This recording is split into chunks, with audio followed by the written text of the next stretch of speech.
ఏం తింటుంది దివ్య ఇంత ఎంజాయ్ చేస్తూ అని అనుకుంటున్నారు కదా!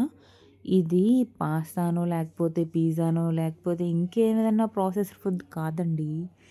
ఇది ఎంతో టేస్టీ అండ్ హెల్తీ ప్రోటీన్ అయిన మష్రూమ్ సలాడ్. దీని ప్రాసెస్ అయితే చూసేద్దాం. బెనిఫిట్స్ కూడా. ఇవాళ మనం ఎంతో టేస్టీగా, హెల్తీగా ఉండే సలాడ్ అయితే చూసేద్దాము. అదేంటంటే క్రీమీ మష్రూమ్ సలాడ్. దీంట్లో మనం లాట్ ఆఫ్ వెజ్జీస్ యూస్ చేస్తాము. దానివల్ల ఫైబర్ ఉంటుంది. అండ్ మష్రూమ్స్ అయితే మంచిగా క్యాలరీస్ తక్కువ ఉంటాయి. ప్రోటీన్ సోర్స్ ఉంటుంది. అండ్ విటమిన్స్ కూడా ఉంటాయి. సో, మష్రూమ్స్ తీసుకోవడం వల్ల హెల్త్‌కి చాలా మంచిది. హార్ట్‌కి కూడా చాలా మంచిదనమాట. ఫస్ట్ ఇక్కడ నేనైతే కొంచెం బటర్ యూజ్ చేశా. ఇక్కడ నేను గార్లిక్ బటర్ యూజ్ చేస్తున్నా. అది అయితే మంచి ఫ్లేవర్ వస్తుందని.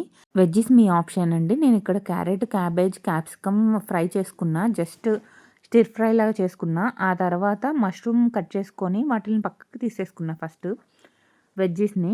మష్రూమ్‌ని కూడా టాస్ చేసేసుకొని అవి కుక్ అయిన తర్వాత తీసేసి కొంచెం బటర్ వేసి నేను ఇక్కడ మల్టీగ్రెయిన్ ఆటా యూజ్ చేస్తున్నాను. మీరు కావాలంటే ఓట్స్ పౌడర్ కూడా యూజ్ చేసుకోవచ్చు. మిల్క్ యాడ్ చేస్తున్నాను ఇక్కడ. లో ఫ్యాట్ మిల్క్‌ని అయితే యూజ్ చేసుకోండి డైట్‌లో ఉన్నవాళ్ళు.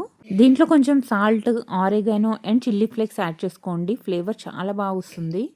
ముందు గార్లిక్ కూడా యాడ్ చేశాను. మీకు ఇష్టమైతే యాడ్ చేసుకోవచ్చు. ఇప్పుడు ఈ క్రీమీ సాస్‌లో మనం వెజ్జీస్ టాస్ చేసుకున్నవి అండ్ నేను ఇక్కడ బ్రొకలీ అండ్ గ్రీన్ పీస్ కూడా బాయిల్ చేసుకొని వేసుకున్నాను. సాల్ట్ చెక్ చేసుకొని అందులో వేసేసుకుంటే అన్ని వెజ్జీస్ చాలా బాగుంటుంది. టేస్టీ అండ్ యమ్మీగా, క్రీమీగా ఉంటుంది ఇదైతే. కన్సిస్టెన్సీ అడ్జస్ట్ చేసుకొని కొంచెం వాటర్ కూడా యాడ్ చేసుకోవచ్చు. ఒక్కోసారి కొంచెం గట్టిగా, డ్రైగా అవుతుంది. అలాంటప్పుడు మీరు కొంచెం వాటర్ కానీ, మిల్క్ కానీ యాడ్ చేసుకుంటే అలా డ్రైగా అవ్వకుండా ఉంటుంది. సాల్ట్, పెప్పర్ ఇంకా మనం ఆరిగానో ఇవన్నీ వేసాం కాబట్టి చాలా ఫ్లేవర్ఫుల్‌గా ఉంటుంది. సలాడ్ ఎవరికైతే ఇష్టం ఉండదో వాళ్ళు కూడా ఇష్టంగా తింటారనమాట. ఎంజాయ్ చేస్తారు యాక్చువల్లీ సలాడ్స్‌ని. ఈ సలాడ్‌ని అయితే ట్రై చేసి కామెంట్ చేసేయండి ఎలా ఉందో. అలాగే మీకు తెలిసిన కొత్త వెరైటీస్ ఏమన్నా ఉంటే నాతో షేర్ చేసుకోండి. నేను కూడా మన ఛానల్‌లో రెడీ చేసి అయితే చూపిస్తాను. మన ఛానల్‌ని ఫస్ట్ టైం చూసినట్టయితే లైక్ చేయండి, షేర్ చేయండి, సబ్స్క్రైబ్ చేయండి. Thank you.